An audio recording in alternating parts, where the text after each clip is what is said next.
Can you just turn it back on? Hi everybody, welcome back to the stage show. I'm Kevin Van Ord at GameSpot, of course, and seated next to me is Jason Enos with Namco Bandai, and we're going to be taking a look at Ace Combat Assault Horizon. That's right. And why don't you go ahead and give us a quick rundown on what we're going to be seeing today? Sure. Well, first of all, Ace Combat fans, the new game is kind of a big rebirth in terms of the way it plays, the way it looks, and also the aircrafts that you get to control. Right now we're taking a look at one of the first missions in the game using the F-22 over Miami. So for anyone who's following the series closely, we're in a real world situation, whereas a lot of the past Ace games have actually taken place in fictitious lands. So having real cities and countries that we can relate to really grounds the story that's being written for the game. Now tell us a little bit about the story that we can expect to see. Of course, in the past, it was always real-world planes in fictitious places. Yes. What is the story here, and what can we expect to see? Yeah, well, for starters, we actually have a New York Times best-selling military author, Jim DeFelice, who's written the entire story for the game. So for fans, I think the single-player campaign is going to really be pulling you through the experience, a lot of character development, a lot of story development. So we have a really, really solid story. In terms of the missions, because we have new aircrafts that have never been in the game before, and having the realistic storyline, it's really going to bring new gameplay that just quite simply wasn't realized in the past series. Right. So here we're in an F-22. Right. Can you give us a rundown? I know a lot of people, including Vegard and Norway, want to know about the aircraft that we're going to see. Sure. So right now we've got the F-22 here that's actually piloted by Bishop, who's the main character, one of the main characters in the game. And in this particular case, you actually have Russian Sukhoi 27s that have entered into the airspace. And you've got actually a couple ally jets with you as well. But as you can see, like, Miami is under attack. So we get in there and we have to take out the insurgents. One of the things you may notice in the way that the game plays is that we have a new mechanic in the game, which is called close range assault. And really it's that up close chasing and engaging the enemy that really brings dogfighting, which is a staple for any kind of flight combat game. But this really gives super intense dogfightings, because not only are you trying to lock onto that enemy and take him down, but you got to follow that enemy. You guys are going at supersonic speeds.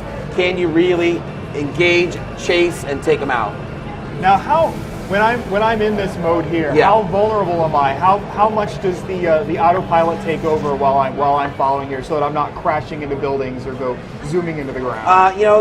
It's actually there isn't a whole lot of autopiloting that's actually happening. A lot of it is you need to stay and chase that enemy. So like if all of a sudden he decides to go down, you got to, on a split-second notice, go down. Otherwise, you're going to basically get out of range and then not be able to take him down. Now, what you may have noticed just then was there was 4 enemy targets that just got shot down all in one full swoop. That was a special missile maneuver that was employed there. But you may have noticed the way that they explode is very gritty. It's very visceral. That's one of the other new key things for this game, is this idea of steel carnage, which is, here you've got these multi-million-dollar supersonic jets, but at the same time, they're just as fragile as you or I. I mean, if we take a gun to the chest, we bleed, our bones break, we eventually die. Same thing with these jets. They spew oil, they spew fuel, they start sharding and breaking away, and pieces fall off, and then eventually they explode. And you see that payoff when they finally get taken out.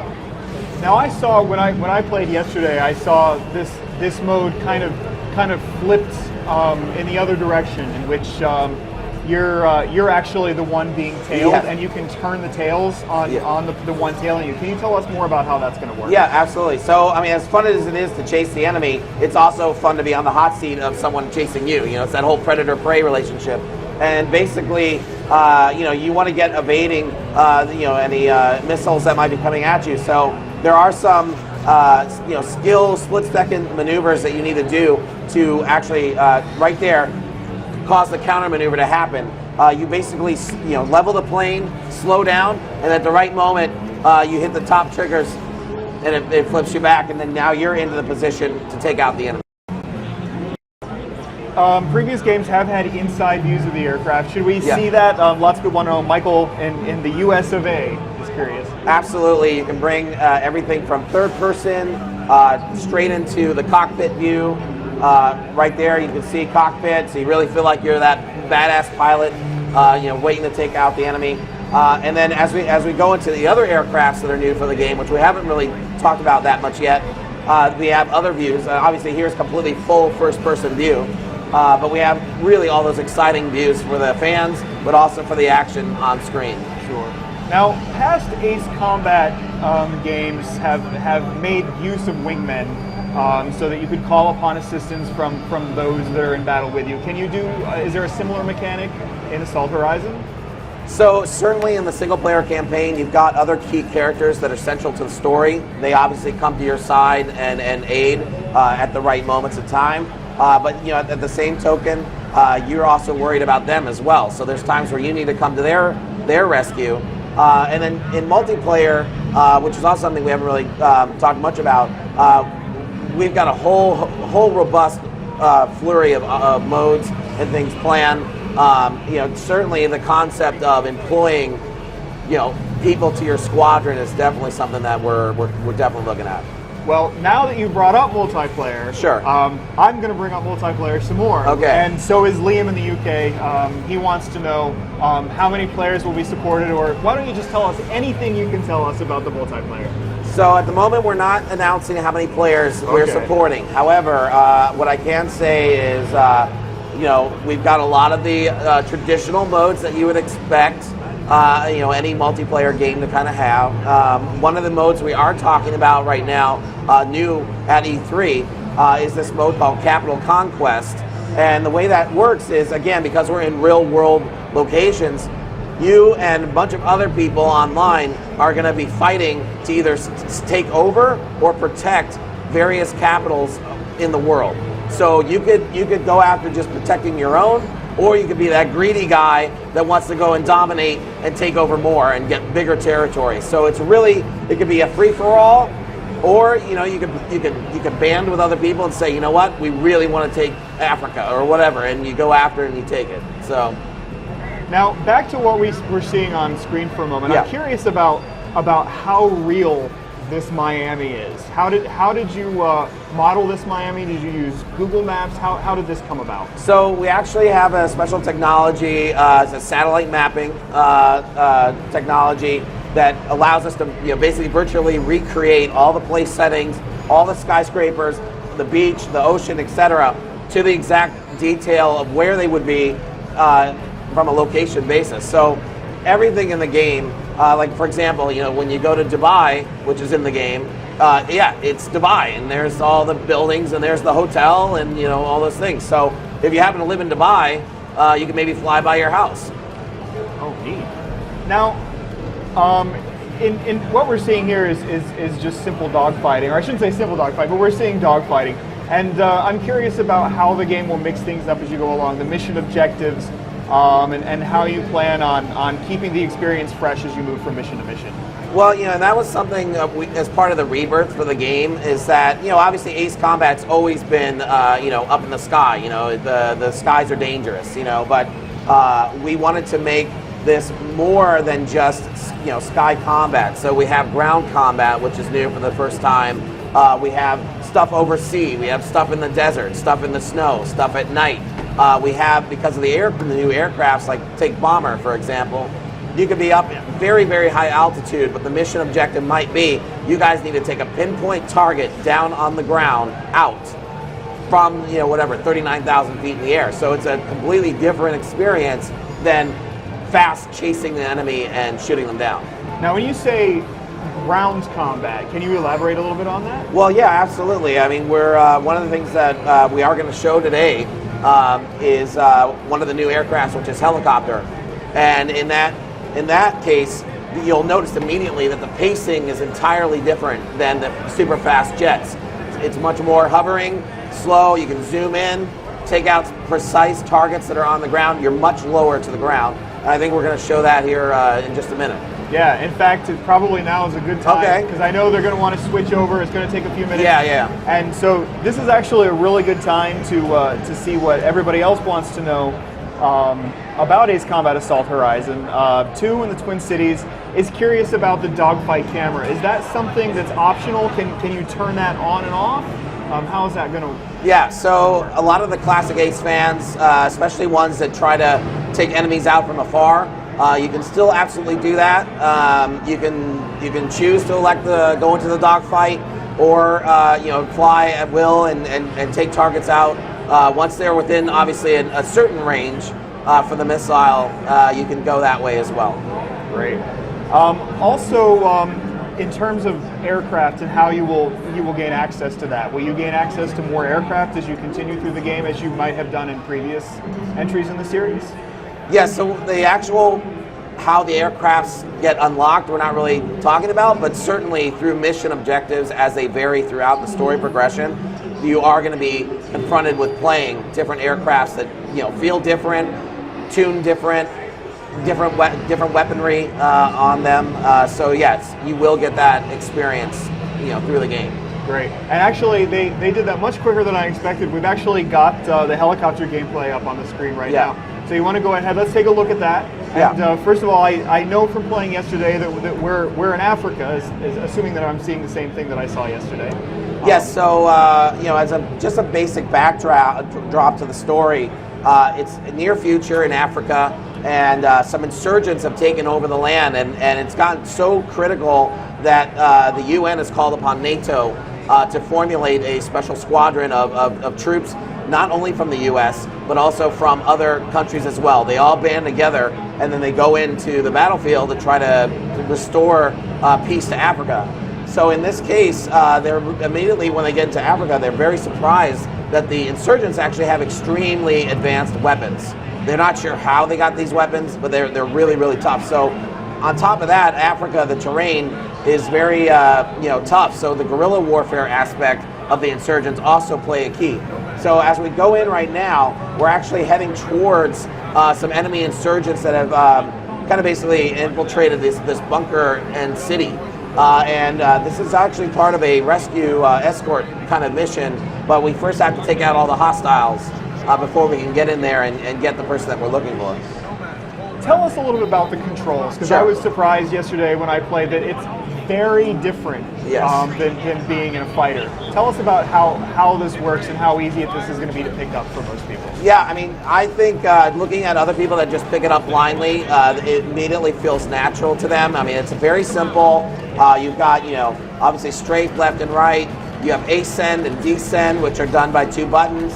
And then you've got, the trigger, which will zoom in the specific targets, and then you've got your 2 buttons to launch either guns or missiles, and obviously you can rotate with the right thumbstick. It feels really good.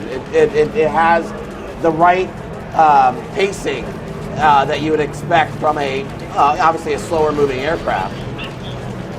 Now, Charlie in Stockholm is curious about the music. He wants to know if Kobayashi did the soundtrack for the new Ace Combat. Yeah, so the music has obviously always been a major highlight in the game on top of everything else. And yeah, absolutely, that great soundtrack that the fans have come to know and expect is definitely in Assault Horizon.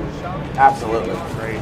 Now back to what we're seeing on screen. Just a moment ago, in fact, you see missile alert and the chance to hit the bumpers together like that, or I should say the shoulder buttons. Right.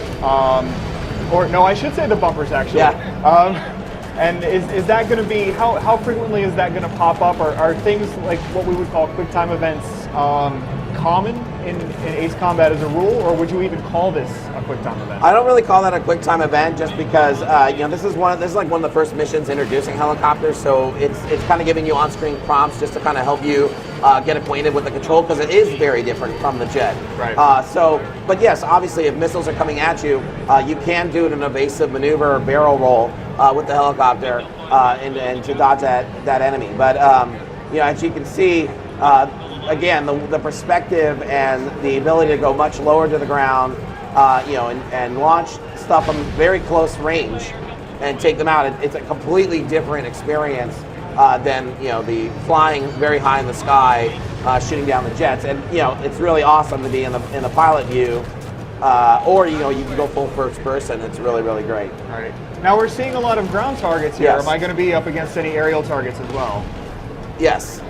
Yes, there will be, yes. Okay. Yes, there will be. And that's actually a little bit after this point in the mission. So what we're trying to do right now is, as I mentioned, you got enemies all over the place. They're scattered throughout the city.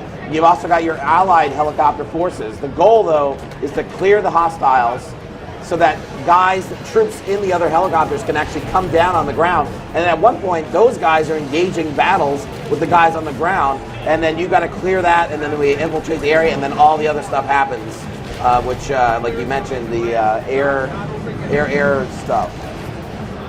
Now, when I played yesterday, I was kind of curious about how dangerous it is. Now, for example, if I'm in a fighter playing Ace Combat, I have to be really worried about crashing into the ground, crashing into buildings and things like that. I noticed yesterday I didn't feel too worried about running into things. How does that work in the helicopter gameplay? Especially because you're lower to the ground, there are, the fact, that you're in front of a building, that you're in a tight corner. Right. So, you can actually, the environment can actually block you from flying. So you need to obviously be sensitive to your surroundings, and make sure that you have enough room if you need to make a quick move to get out, that you have that free ability. Now, Tiger in Finland actually has a great question. Do you think that this game is more for, what maybe you and I would call the hardcore gamer, or do you think somebody that's new to Ace Combat or even new to flight games in general would be able to sit down, pick up a controller, and immediately feel at home with Assault Horizon? Yeah, my personal, feeling is that a lot of the core staples to the Ace Combat franchise, the stuff that the fans have always loved about the game, all that stuff is still reflected in this game. But we really kind of tweaked this to be more of an action shooter. Much in the way you got first-person shooters that are on the ground, what's to say you can't have a first-person shooter in the sky? And it has that kind of feel, and especially with the different aircrafts giving kind of different pacings, giving different missions that, again, that you could never have really done before. So I actually think a lot of these changes are going to actually help bring this game to kind of a wider group of people, maybe guys that would have normally walked into the store and said, you know what, I'm not a flight guy. I don't even look at it. But now they're going to look at this and be like, wait a minute, there's some stuff here that's going to draw me in. And then I think once they get into the jets and the more fighter stuff, it's going to feel a lot more intense. And the pacing, it's not the sim, kind of look at me in the sky, I'm flying around, look at the sun. This is more like, bam, action on the edge of your seat, just play. I think the old fans and the current fans and also new guys are really going to love this. Great.